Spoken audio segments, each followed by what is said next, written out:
সুপ্রিয় দর্শক আসসালামু আলাইকুম। আজকে রেসিপিতে স্বাগতম জানাচ্ছি। আজকে তো আমি ঝটপট মজাদার বিকেলের নাস্তার রেসিপি নিয়ে চলে আসলাম।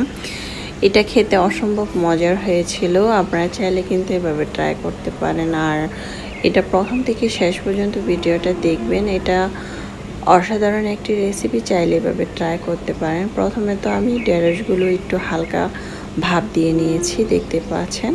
প্রথমে আমি ঢেঁড়সগুলো ভালোভাবে ধুয়ে পরিষ্কার করে এখানে 2 কাপ পানি দিয়ে একটু ভাপ দিয়ে নিয়েছি। এরকম যখন বলক চলে আসবে তখন আমি এটাকে উঠিয়ে ঠান্ডা করে নিব, পানিটাকে ছেঁকে রাখবো।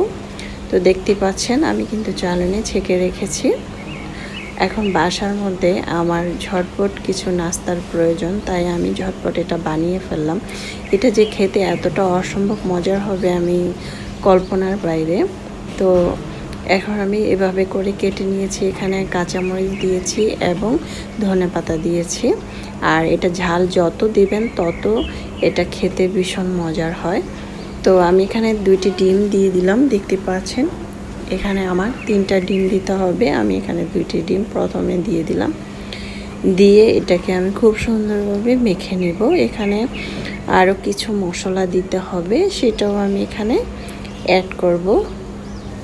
আর বারবার বলছি, এটা কিন্তু ঝালের পরিমাণটা দিতে হবে। ঝালের পরিমাণটা দিলে কিন্তু খেতে অনেক মজার হবে। প্রথমে আমি এখানে বিট লবণ দিয়ে দিলাম প্রায় 1 চিমটির মতো। তারপরে আমি এখানে কালো গোলমরিচের গুঁড়োটাও আমি হাফ টেবিল চামচের মতো দিয়েছি। তারপরে এখানে আমি দিয়ে দিব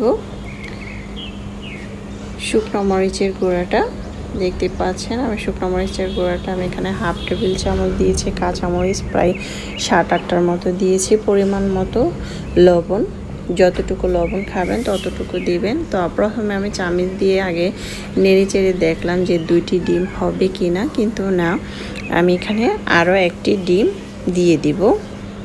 একটু নেড়ে চেড়ে আগে প্রথমে দেখলাম হবে কি না। এখন আমি আরও 1টি ডিম দিয়ে দিলাম, দিয়ে আবারও খুব সুন্দরভাবে নেড়ে চেড়ে দিচ্ছি। নেড়ে চেড়ে দিয়ে এভাবে ভালোভাবে কিন্তু এটাকে মিক্স করতে হবে।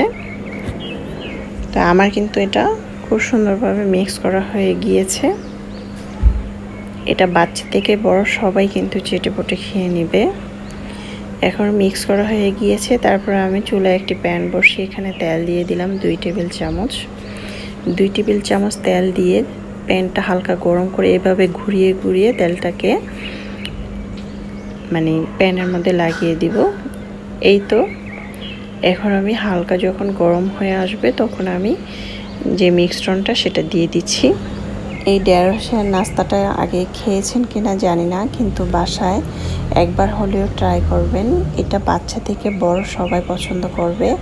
এটা আপনারা বিকালবেলা নাস্তা করেও খেতে পারেন, অথবা সকালবেলা বাচ্চাদের টিফিনও করে দিতে পারেন। এটা খেতে অসম্ভব মজার হয়েছিল। এখন আমি এটা ঢাকনা দিয়ে ঢেকে রাখবো প্রায় 2 মিনিটের মতো। চুলার আঁচটা কিন্তু বাড়ানো যাবে না, নাহলে নিচ দিয়ে পড়ে যাবে। চুলার আঁচটাকে কমিয়ে 2 মিনিট রেখেছিলাম, দেখতে পাচ্ছেন খুব সুন্দরভাবে কিন্তু এটা হয়ে গিয়েছে। এখন আমি এটাকে উল্টিয়ে দিব এভাবে করে। দেখতে পাচ্ছেন নিচে দেওয়া কতটা কালার হয়েছে, এরকম কালার করতে হবে। আপনি চাইলে এখানে চালের গুঁড়ো দিতে পারেন অথবা কর্নফ্লাওয়ার দিতে পারেন যদি বাসায় থাকে, তাহলে একটু ক্রিস্পি হবে, খেতে কিন্তু আরও ভীষণ ভালো লাগবে। তো আবারও ঢাকনা দিয়ে ঢেকে রেখেছিলাম প্রায় 1 মিনিটের মতো। এখন আমি এটাকে উঠিয়ে নিচ্ছি, দেখতে পাচ্ছেন কতটা সুন্দর হয়েছে। এখন আমি এটা ছুরির সাহায্যে এটাকে কেটে নিচ্ছি, দেখতে পাচ্ছেন। মাশাআল্লাহ, দেখতে খুব সুন্দর হয়েছে, খেতে তো আলহামদুলিল্লাহ। এটা খেতে এতটা মজার হবে, আগে যদি জানতাম তাহলে সব সময় এটা বানিয়ে খেতাম। এটা এতটা মজার হয়েছিল, আপনারা অবশ্যই ট্রাই করবেন। আশা করছি রেসিপিটি ভালো লেগেছে। ভালো লাগলে অবশ্যই চ্যানেলটা সাবস্ক্রাইব করে লাইক দিয়ে পাশে থাকবেন। দর্শক, বেশি বেশি ভালো থাকবেন, খাবার কখনো অপচয় করবেন না। চাইলে এক এক দিন এক এক রকম করে নাস্তা তৈরি করে খেতে পারেন। এটা খেতে অনেক মজার হয়েছিল, বাচ্চা থেকে বড় সবাই পছন্দ করবে। এটা সস দিয়ে পরিবেশন করতে পারেন গরম গরম, খেতে অনেক মজার হয়েছিল। চাইলে কিন্তু এভাবে ট্রাই করতে পারেন। আমি খেতে খেতে চলে যাচ্ছি। আল্লাহ হাফেজ।